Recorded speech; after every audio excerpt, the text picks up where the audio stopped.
Karim. C'est la 4e séance du module Lean Management. J'espère que tout se passe bien chez vous, que le confinement se passe bien, que vous arrivez à avoir le moral. Tenez bon et on va continuer cette belle aventure qui est Qraya fi Ddar. Je remercie vraiment les organisateurs et les gens qui ont pu travailler sur Qraya fi Ddar, les différents intervenants pour leur engagement et la qualité de ce qui est proposé. Alors, on va attaquer notre cours, le Lean Management. Nous sommes déjà à la 4e séance et je peux vous dire que les premières, 2e et 3e séances étaient beaucoup plus sur les généralités du Lean. La dernière séance numéro 3, nous avons parlé des différents Moudas. Nous sommes rentrés un peu dans les détails des Moudas, les types de Moudas. J'ai eu quelques remarques comme quoi il n'y avait pas que les Moudas, il y a les Muri et les Moura, mais comme c'est un cours pour Monsieur Tout-le-Monde, on se focalise principalement sur les 7 Moudas. L'élément de plus qu'on a fait, c'est que vraiment, je reviens, j'insiste énormément sur le fait de dire que le Lean Management est vraiment, ce n'est pas un outil, mais c'est un type de management qui s'inscrit dans une approche beaucoup plus globale d'amélioration continue et d'approche processus. Et je voulais faire un récapitulatif par rapport à ce que nous avons vu sur les principes du Lean Management. Alors, les principes du Lean Management, je vous invite également à aller voir les 7 principes de la qualité, du système de management de la qualité, qui s'appuie énormément sur l'approche processus et l'amélioration continue et qui est proposée à travers la norme ISO. 9001, je parle. Et là, en fait, c'est autre chose. C'est vraiment avant qu'on parle de normes, quoi que ce soit, dans le TPS, le Toyota Production System, qui est considéré comme le précurseur du Lean Manufacturing et de plus tard le Lean Management quand la démarche a commencé à se généraliser à tous les secteurs et non pas uniquement à l'industrie automobile, à tous les secteurs d'activité, notamment les banques, les assurances, la grande distribution, ainsi de suite. 7 principes sont sortis de ce TPS. Et ces principes-là, en fait, le premier à retenir quand on va parler de Lean, et on a bien expliqué c'est quoi le mot Lean, c'est l'élimination du gaspillage. Alors, l'élimination du gaspillage, c'est le premier principe à retenir pour le Lean Management. Et notamment, comment le comprendre, c'est quel que soit ce qui se passe dans les 90% hors qui se passe autour du processus et de ce qu'on fait, de la valeur ajoutée réelle vendue au client. Tout le reste, il faut que ce soit des opportunités d'amélioration et qu'on se focalise à utiliser le juste nécessaire, le minimum adéquat en éliminant les gaspillages. Alors, la production sans défaut, ça rejoint d'éliminer le gaspillage du défaut ou des non-conformités, mais c'est un principe beaucoup plus ancré dans le Lean Manufacturing et dans le TPS, Toyota Production System, à travers un élément de base, c'est de dire que la culture de tout le monde, quel que soit le processus, c'est de faire bon du premier coup. Retenez, le juste nécessaire est bon du premier coup. 3e principe, et qui est un gros pilier du Lean Manufacturing, c'est le juste à temps. On va essayer de voir le juste à temps lors de cette séance. Je vais focaliser, faire un zoom sur le juste à temps. Ou just in time, en anglais, on connaît énormément le terme just in time. 4e principe, la réduction des fluctuations. Dans l'approche processus, dans notre valeur ajoutée, il faut qu'on ait de la fiabilité. Il faut que notre processus puisse nous donner quand on entre un input, on reçoit l'output qu'on attend et non pas une surprise. C'est pas, en fait, grosso modo, moi j'appelle ça ne pas avoir des processus Kinder Surprise. On ne sait pas ce qui se passe à l'intérieur, c'est à la dernière minute qu'on découvre le cadeau qu'on a. Donc l'approche processus et la réduction des fluctuations. cinquième principe, l'amélioration continue. Et c'est un principe qui a été confirmé dans le management des entreprises, quelles que soient les entreprises, depuis plus de 100 ans. C'est quoi? Ça devrait s'inscrire dans l'ADN de l'entreprise. Les entreprises qui ne s'améliorent pas vont stagner et donc elles vont devenir non concurrentielles par rapport aux entreprises qui continuent à faire mieux et qui continuent à s'améliorer. Et ça, c'est un grand principe du TPS, du Toyota Production System japonais. C'est-à-dire, pour être concurrentiel, ce n'est pas seulement du benchmarking, on va aller voir les best practices de ce qui se passe dans le monde. C'est bien en fait, on s'inspire, mais c'est surtout ne pas perdre de vue qu'il faut continuer à s'améliorer et ce sont des améliorations japonaises à petits pas tous les jours, tout le monde en chassant les gaspillages. Sixième élément, c'est la standardisation du travail. Et ça rentre énormément dans la démarche japonaise et c'est devenu un des piliers de toute l'industrie automobile à travers le monde. C'est que quand on fait quelque chose de bien et dans un poste, quelque part, dans une fonction, on va essayer de standardiser ces bonnes pratiques partout où c'est possible dans ce qui est similaire. Donc, on va standardiser le travail partout dans l'entreprise, partout dans les processus qui fonctionnent dans la chaîne de valeur interne de l'entreprise. L'implication des opérateurs. Et ça, c'est le maître mot. Alors, moi, je vais vous dire que dans la culture japonaise, c'est quelque chose qui est assez, on va dire, assez culturel chez eux. C'est dans la mentalité japonaise d'inclure la personne au cœur du travail. Et la personne est très impliquée dans ce qu'elle fait et c'est à travers cette implication qu'on va avoir la floraison des opportunités d'amélioration. Eh bien, cette démarche-là, inscrire les opérateurs dans les démarches de management, ce n'est pas seulement du management, comme on dit, descendant top-down, mais inscrire réellement un management down to up, vers le haut de la pyramide organisationnelle. L'implication des opérateurs, et j'inscris ici en rouge, tout le capital humain. Chacun à son poste, chacun dans sa fonction doit être impliqué pour que cette démarche de lean management puisse être efficace et efficiente et pertinente, donc puisse être performante. Les mots-clés, les maîtres mots à retenir dans le lean management, pourquoi je vais insister par rapport à ça, parce qu'il va y avoir après, suite à votre demande, un module sur le Six Sigma et il y a un rapprochement après du Lean et Six Sigma. Le maître mot à retenir dans le Lean Management, c'est que on va travailler sur la fluidité et la flexibilité de notre organisation et de nos processus. Deux mots, fluidité et flexibilité. Alors, ça, c'est les principes, les 7 principes du Lean Management. Et comment on va le faire? Comment on va le faire? Ce que je vous propose, c'est de découvrir ce qu'on appelle la couverture du Lean. Alors, pour la couverture du Lean, c'est une boîte à outils énorme qui a été développée principalement chez Toyota dans le TPS pour les principaux et les outils les plus connus du Lean Manufacturing. Et puis après, il y a eu vraiment de l'inspiration et l'utilisation de beaucoup d'outils qui sont utilisés par ailleurs dans le monde, dans d'autres industries, aéronautique, grande distribution, machines-outils en Allemagne. Les machines-outils aussi sont en Allemagne, l'industrie allemande, la spécialisation dans les machines-outils à grande valeur ajoutée a été également une grande inspiration pour le Lean Management tel qu'il est proposé aujourd'hui de par le monde. Alors, que dit cette couverture du Lean? Alors, la situation idéale.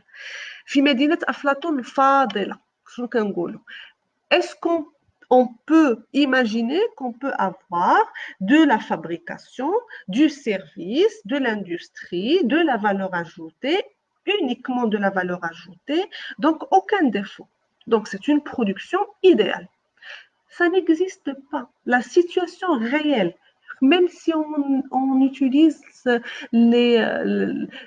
tous les outils qu'on peut acheter, on utilise tout ce qu'on veut, la production réelle, la fabrication réelle, le monde réel va faire que nous allons avoir une production réelle, ce que vous voyez ici dans la deuxième colonne à droite en vert, et nous allons avoir des pertes, waste, les gaspillages.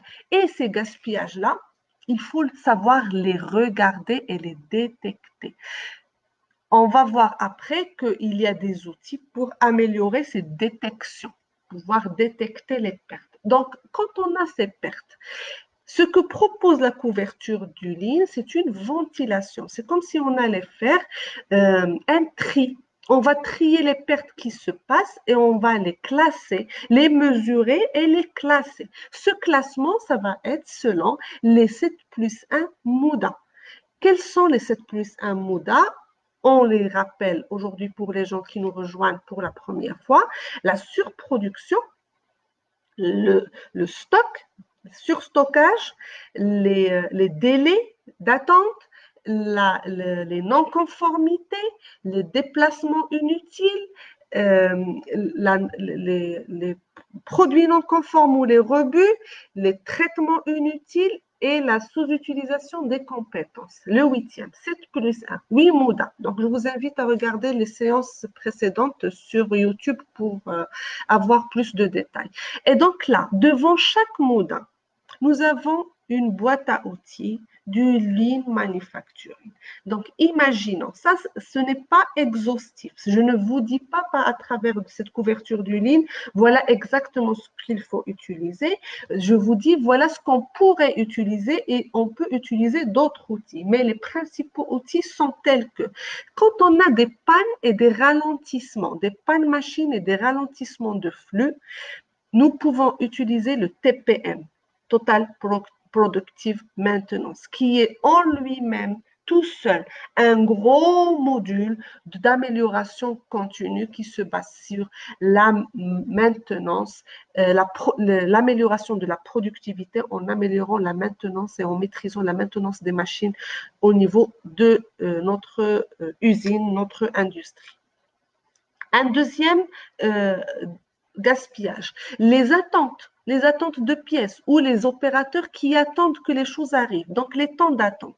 Alors là, on peut utiliser les Kaizen, le VSM, le Value Stream Mapping ou le Kanban. Donc, ce sont des outils qu'on va utiliser selon la nature exacte de l'attente qu'on va avoir.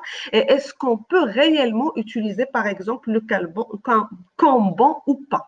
Alors, les rebuts, quand on a des rebuts, nous avons un processus qui nous dégage de la non-conformité du rebut. Alors, le rebut, on peut utiliser le Six Sigma. Le Six Sigma est une méthode.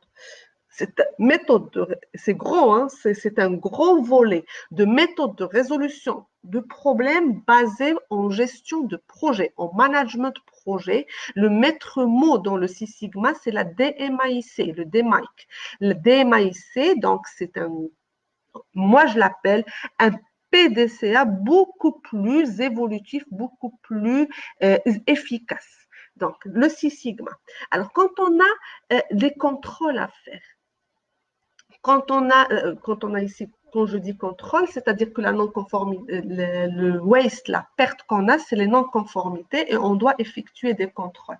Quand on va vouloir effectuer des contrôles, quand le contrôle humain n'est pas à 100% efficace, on devrait regarder la possibilité d'améliorer l'autocontrôle ou l'autoqualité et de pouvoir proposer, si possible, des pokayoke. C'est un outil, ce qu'on appelle les systèmes anti-erreur. Développer des systèmes anti-erreur pour que la non-conformité soit détectée automatiquement dans notre processus. Alors, un autre exemple de waste, de gaspillage, les changements de série et les changements d'outils.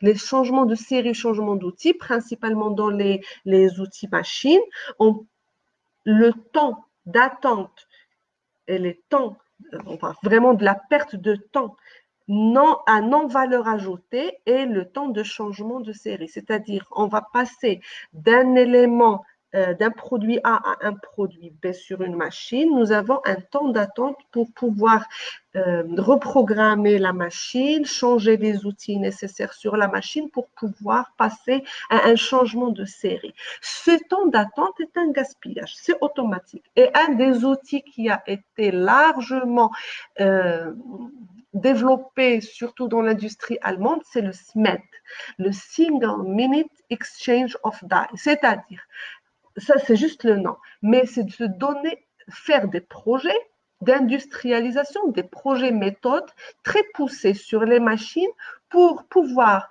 diminuer le temps de changement de série à 1 minute. C'est 1 minute, c'est juste, c'est comme quand on dit le zéro stock ou le zéro défaut. C'est le minimum possible pour faire un changement de série. Et là, il y a pour le SMED, je vous invite à aller regarder un petit peu cet outil. C'est vraiment un outil d'industrialisation très fort pour passer vers des changements, par exemple, changer le dévissage par un clipsage, changer le clipsage par un clipsage magnétique, ainsi de suite. Donc, c'est très technique comme méthode pour diminuer les temps de changement de série.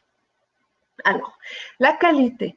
Quand on va avoir des gaspillages relatifs à la qualité ou quand on veut améliorer la qualité dans les processus, on va avoir besoin dans la boîte à outils du Lean, de l'autocontrôle, du Six Sigma, du Pokayoke, du 8D. Le 8D qui est un outil, le 8D ou le QRQC sont des outils de résolution de problèmes qui sont gérés en équipe sur la ligne et vraiment basés sur le PDCA. Le SPC, le Statistic Process Control, c'est le contrôle statistique des procédés. Donc, on va mettre sous contrôle les processus en vérifiant les paramètres critiques. Alors, quand on va attaquer les coûts, on peut faire des Kaizen, on peut faire de la TPM, le SMED, le Value Stream Mapping, le Kanban. Donc, ce sont des outils qui vont me permettre d'aller gagner sur les coûts. Alors, le délai, quand on va vouloir travailler sur les temps, eh ben, comme je viens de le dire, le SMED également va me permettre de gagner les temps. Le VSM, le Value Stream Mapping, peut nous aider à gagner sur les temps. Et les Kanban nous aident également à gagner sur les temps et à travailler sur les produits dans un ordre bien défini. La motivation, on a parlé que le dernier principe, c'est que, regardez, le QCD, le triangle, le fameux triangle magique, n'est pas suffisant. À l'intérieur, il y a également sécurité et éthique. Et là, on va parler énormément de ce qui est capital humain. Dans la motivation des équipes, la motivation du personnel, dans le Lean Manufacturing, principalement japonaise, on utilise énormément l'outil 5S, le management visuel, les GRP, les ERP, ainsi de suite, la formation, mais ce n'est pas un outil, la formation, mais la formation à tous les autres outils peut être une motivation et une mise en perspective du rôle de l'opérateur à l'intérieur de notre entreprise. Voici pour notre fameuse couverture du Lean. Et je vous ai promis de parler du pilier du Lean Management qui est le Just-in-Time. Qu'est-ce que ça veut dire le Just-in-Time? Le Just-in-Time, JIT, en anglais, ou l'abréviation, ou JAT, c'est en français le juste à temps, ce sont des démarches, c'est une nouvelle philosophie et culture qui va être utilisée à l'intérieur de l'entreprise. Et qui dit nouvelle philosophie ou nouvelle culture en entreprise, ça veut dire un changement de mentalité. La mentalité, alhamdoulilah, excusez-moi. La mentalité, la culture de l'entreprise doit être retravaillée pour intégrer réellement le just-in-time. Les origines, ah ben, il n'y a pas de surprise, l'origine du just-in-time remonte au début des années 50, en fait, juste dans le temps. Quand on va parler de Taishi Ohno, ça va être entre 1950 jusqu'à 1975, fin des années 70. Donc l'origine du just-in-time, il a été grandement utilisé dans les industries automobiles et aéronautiques plus tard, c'est Toyota, la famille Toyota et le fameux Taishi Ohno chez Toyota à travers le TPS, le Toyota Production System. L'installation et le développement, l'amélioration, ça ne s'est pas fait du jour au lendemain. C'est quelque chose qui a été développé sur plus d'une trentaine d'années. Alors, le déclenchement, c'est la reconstruction des entreprises japonaises et revoir une nouvelle catégorie d'usines après la Deuxième Guerre mondiale. Les Japonais sont partis perdants après la Deuxième Guerre mondiale. Et les Japonais, habitués comme eux aux grands coups du destin, notamment les séismes, et à ce moment-là aussi les bombes nucléaires et tout ça, sortis grands perdants, ne se sont pas proclamés perdants pour ça. Et ils ont vraiment travaillé doucement à une nouvelle façon de proposer le produit et proposer l'industrie. Donc, la reconstruction des entreprises japonaises a énormément rapporté au fameux lean manufacturing.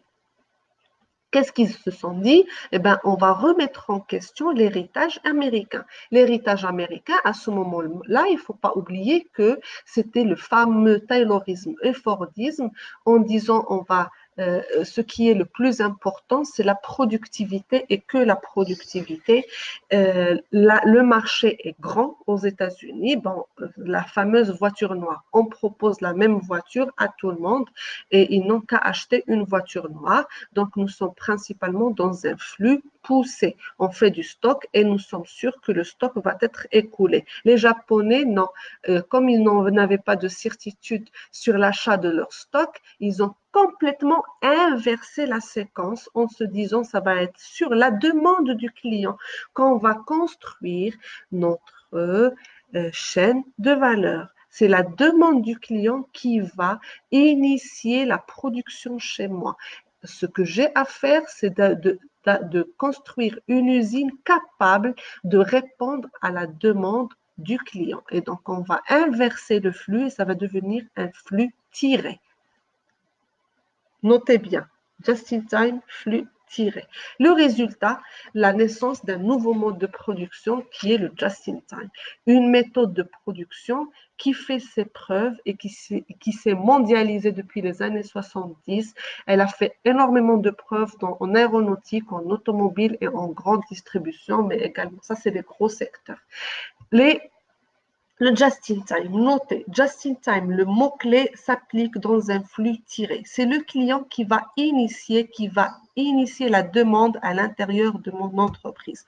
Il n'est pas question de produire quoi que ce soit si nous n'avons pas des prévisions claires, fiables de mes clients et des commandes de mes clients. Ça va paraître très facile. La phrase que je vais vous proposer va vous paraître évidente. On va se dire, mais bon, c'est normal, c'est ce qui se passe partout. Mais quand on regarde vraiment dans le détail, ce n'est pas ce qui se passe partout. Et cette phrase est le maître mot, c'est la culture du just in time. Qu'est-ce qu'elle dit?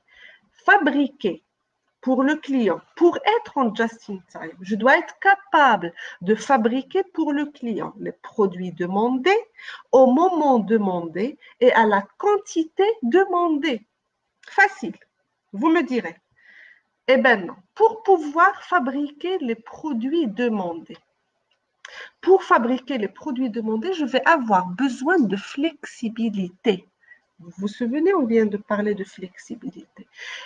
Le client me demande le produit A. J'ai une usine paramétrée pour sortir le produit A. Je fabrique le produit A, voiture noire.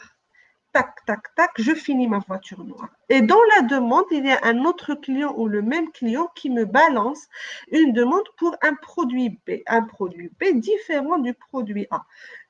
Comment est-ce que je peux lui fabriquer le produit B si je n'ai pas une possibilité de switcher rapidement d'un produit A à la ligne de fabrication paramétrée du produit A vers une ligne, la même ligne, paramétrée pour le produit B. C'est ce qu'on appelle la flexibilité. Alors, cette flexibilité va me permettre de fabriquer les volumes requis selon l'ordre de commande de client et je dois pouvoir switcher d'un produit, d'une référence à une autre selon la demande du client. C'est pour ça que, retenez bien, fabriquer les produits demandés requiert de la flexibilité. Deuxième élément, ça, regardez, ici, en parallèle, il ne faut pas oublier que nous avons une boîte à outils, Lean Manufacturing, où je vais aller piocher mes outils. Donc, Kaizen, TPM, le maître mot à l'intérieur, c'est qu'il faut que je sois juste à temps. Alors, produit demandé au moment demandé, je passe. Qu'est-ce qu'on a dit? Fabriquer le produit demandé au moment demandé. Alors, pour pouvoir fabriquer au moment demandé, qu'est-ce qu'il me faut? C'est-à-dire, le client me demande le produit A avec un délai.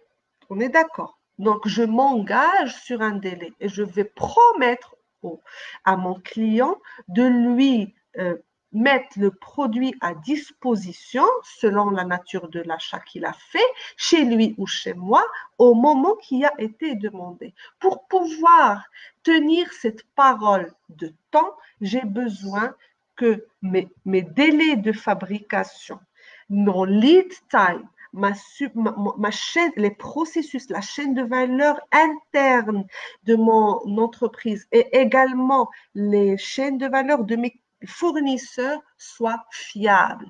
Donc, pour fabriquer au moment demandé, j'ai besoin de fiabilité, c'est-à-dire pouvoir fabriquer dans les délais entre la commande et la livraison.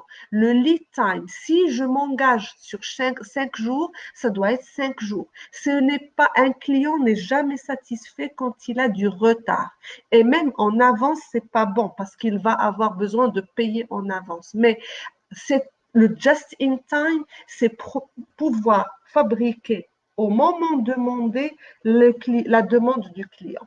Et ça requiert la fiabilité. C'est un mot facile, mais ça fait beaucoup de boulot à l'intérieur de ma chaîne de valeur, à l'intérieur de mon entreprise.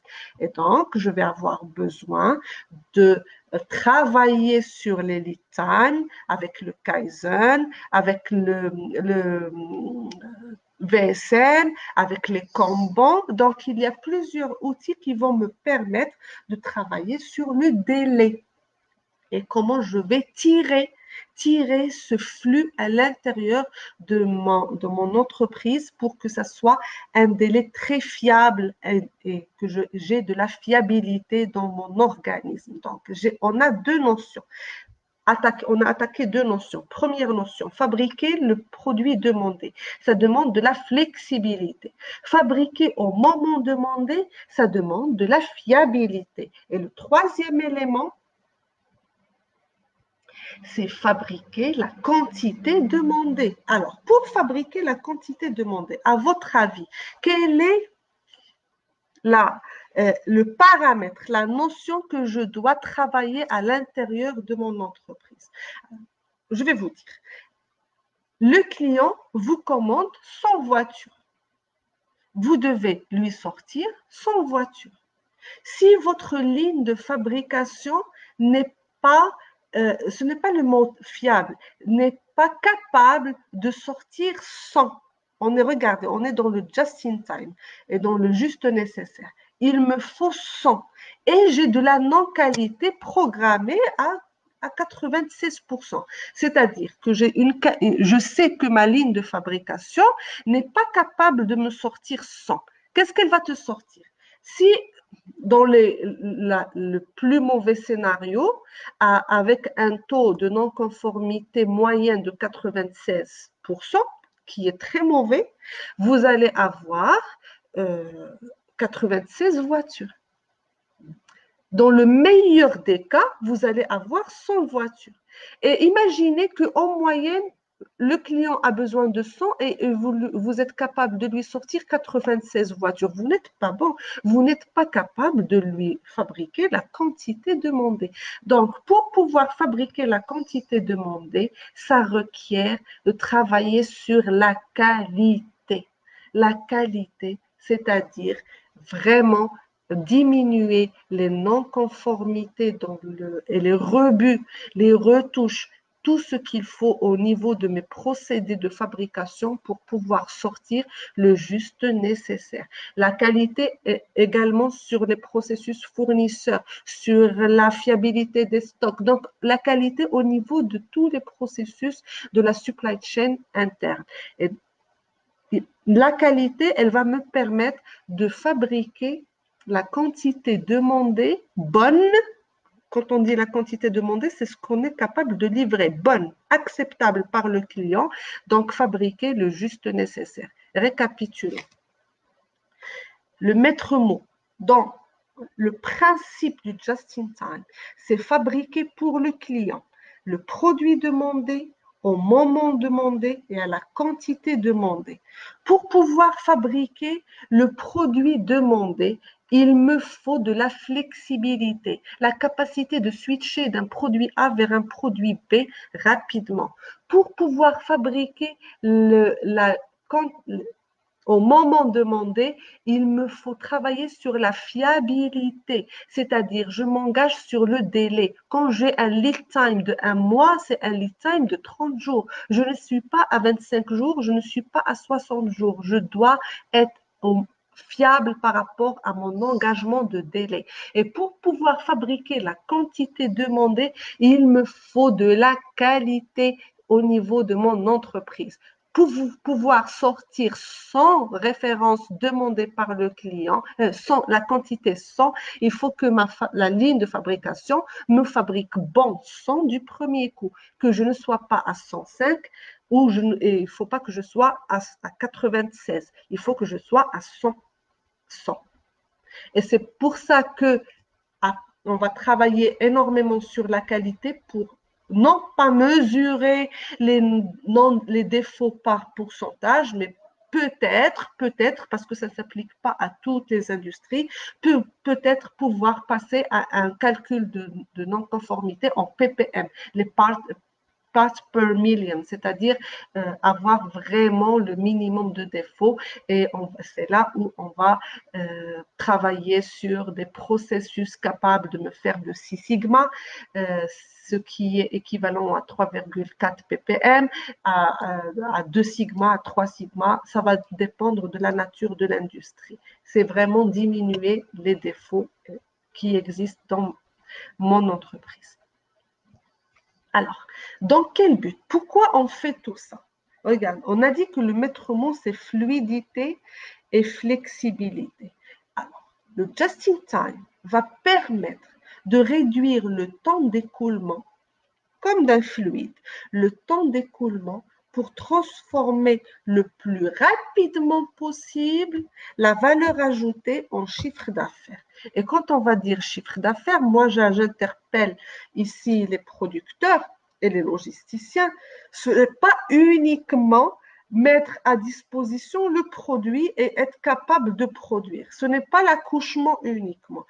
Le produit, quand il est fait, il n'est pas transformé en chiffre d'affaires tant que le produit n'a pas été facturé et que les factures soient validées par les clients. C'est très important. Donc, le just-in-time va traverser tous les processus de ma supply chain ou de ma chaîne de valeur interne, que ce soit les processus de management, les processus de production ou de réalisation ou les processus de support, notamment le processus finance.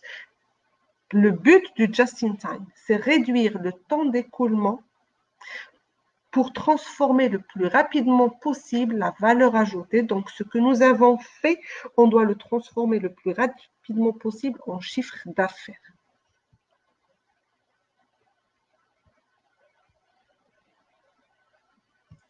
Où est-ce que ça se situe sur Just in Time? Je viens de le dire, je le répète.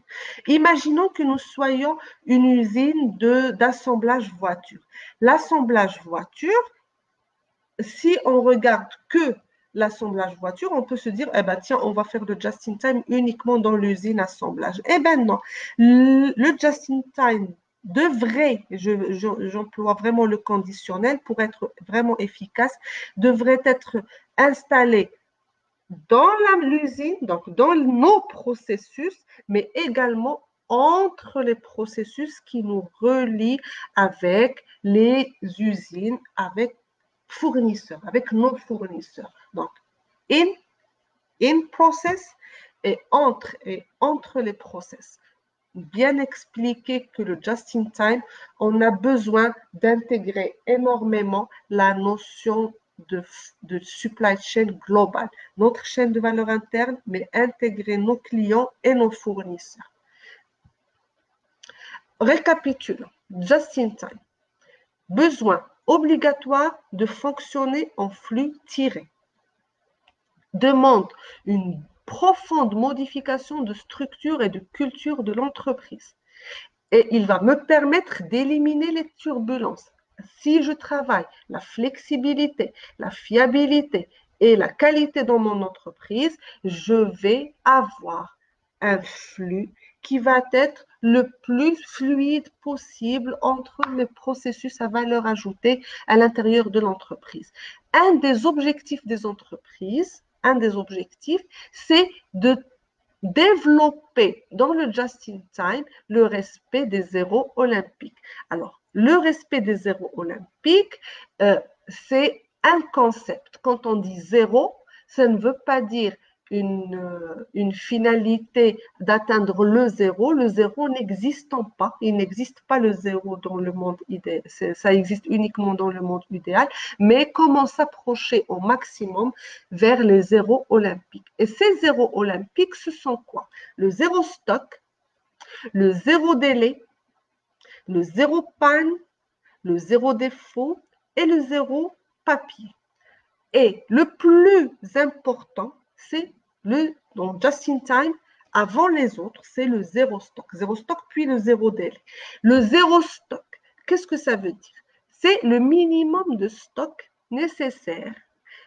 C'est le juste nécessaire de stock pour faire fonctionner d'une façon fiable ma chaîne de valeur globale. L'entreprise doit travailler en flux tendu. Donc, le flux tiré, c'est quoi? Imaginez, c'est le client, c'est une corde qui se situe entre, la corde, elle est à moi, mais elle se situe entre mon client et mes fournisseurs. C'est le client qui doit tirer la corde. Donc, c'est lui qui va initier qu'on utilise cette corde-là. Et de l'autre côté, moi, je vais donner le relais à mes fournisseurs. Là, quand c'est le client qui tire la corde, nous sommes dans un flux tiré. Eh bien, dans le zéro stock, moi, en interne, je vais faire en sorte que ma corde soit la plus tendue possible. ما تكونش عندي la corde مرخيه. Même انا ديالها مرخيه, ça veut dire بان عندي les temps d'attente ou les stocks intermédiaires كبار. Donc l'entreprise, pour avoir un zéro stock, le minimum de stock possible, que ce soit des stocks de produits finis, les stocks intermédiaires ou des stocks de matières premières. Quelle que soit la situation de stock, je dois travailler en flux le plus tendu possible. Et retenez avec moi un seul mot. La valeur Toyota a une valeur de stock inférieure à 3 jours. Vous imaginez? C'est-à-dire, grosso modo, quand elle va avoir besoin de quelque chose dans les usines d'assemblage Toyota, il n'y a que 3 jours. Donc, c'est vrai qu'elle est très vulnérable en cas de rupture, mais elle est très fiable parce qu'elle est dans une relation très forte avec ses fournisseurs et elle est également très confiante dans la réactivité de ses procédés de fabrication pour régénérer le stock. Un stock de 3 jours, ça avoisine en automobile le zéro stock. Les moyens pour développer cette notion de zéro stock, c'est pour ça qu'on appelle ça une culture. Alors, pour développer ce minimum de stock, on peut utiliser le Kanban. C'est-à-dire que même à l'intérieur de mon entreprise, les processus, les postes de travail sont liés en relation client-fournisseur. Le poste aval, dès qu'il a consommé un produit, informe le poste amont. Donc, il va générer une commande interne qui s'appelle un Kanban, une commande interne pour appeler la matière. Et je ne produis pas en interne si mon poste client n'a pas demandé. C'est ça le maître mot. Je ne vais pas produire juste pour produire. Je produis quand le besoin client est confirmé. L'appel synchrone. Alors, l'appel synchrone, il fonctionne énormément en aéronautique. L'assemblage d'un gros avion, vous imaginez bien qu'on ne peut pas, pour fabriquer un avion, le cycle de fabrication est long. Il avoisine des fois jusqu'à 2 ans. Le cycle d'assemblage de l'avion, je ne peux pas me permettre d'avoir toutes les parties, les ailes, les moteurs, les sièges, le fuselage, les gouvernes. Je ne peux pas me permettre d'avoir toutes les parties de l'avion au même moment. Ça va me faire un stock énorme et une valeur de stock énorme et une gestion de stock très compliquée. Donc, nous sommes beaucoup plus dans de la livraison au moment où on a besoin. Quand je monte mon avion, quand je vais avoir besoin de l'aile, monter les ailes, je vais appeler les ailes et c'est seulement à ce moment-là que mon fournisseur va avoir le droit de me les livrer. Donc, les livraisons des fournisseurs sont exactement faites au moment où il doit être intégré dans le produit. Ce n'est pas forcément que les fournisseurs externes, on parle également de fournisseurs internes, d'ateliers, fournisseurs, ainsi de suite. Le troisième élément qu'on peut utiliser, outil qu'on peut utiliser pour gérer les stocks et pour minimiser et avoir un minimum de stock, c'est la GPAO, la gestion de production assistée par ordinateur, et les ERP qui sont attenants à la gestion de stock. L'assistance informatisée qui va nous effectuer des calculs des stocks nécessaires. Et là, je vais insister sur un élément. La GPAO, les ERP, l'assistance informatisée n'est pas une solution. Il faut que les données qu'on intègre dans ces solutions-là soient fiables. Donc, il faut avoir des inventaires physiques fiables, des données fiables qu'on va intégrer dans le système informatique. Lui, il est juste là pour faire des calculs et comme c'est informatisé, on va avoir des calculs les plus justes possibles pour avoir des données très fiables et des données qui sont disponibles très rapidement. Donc voilà, aujourd'hui, nous sommes déjà arrivés à 43 minutes. Je reste sur le premier zéro qui, à mon sens, dans les zéros olympiques, le plus important, c'est les zéros stock, puis les zéros délai. La prochaine séance, on va terminer les 5 zéros du just-in-time et je vous proposerai d'attaquer un des premiers outils, le premier outil qu'on peut développer et qu'on devrait développer dans une démarche de lean management. Alors, je vous remercie énormément pour votre attention. Je vais regarder les questions. Alors, Monsieur Abrar, vous avez écrit flux tiré. Oui, tout à fait. Le flux tiré. Donc, le flux tiré, comment le comprendre? C'est le client qui va tirer le flux et qui va avoir besoin, qui va m'initier la demande, le besoin à l'intérieur de ma chaîne de valeur. Tout à fait. Alors, je vois qu'il n'y a pas beaucoup de questions. Merci beaucoup pour votre attention. C'est un peu plus ardu de suivre les cours pendant le Ramadan. Et bon, je vous invite à regarder, si besoin, selon votre besoin, les vidéos disponibles à Qraya Foutar sur la chaîne YouTube de Qraya Foutar.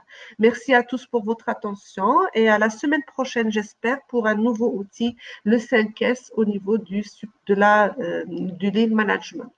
Au revoir.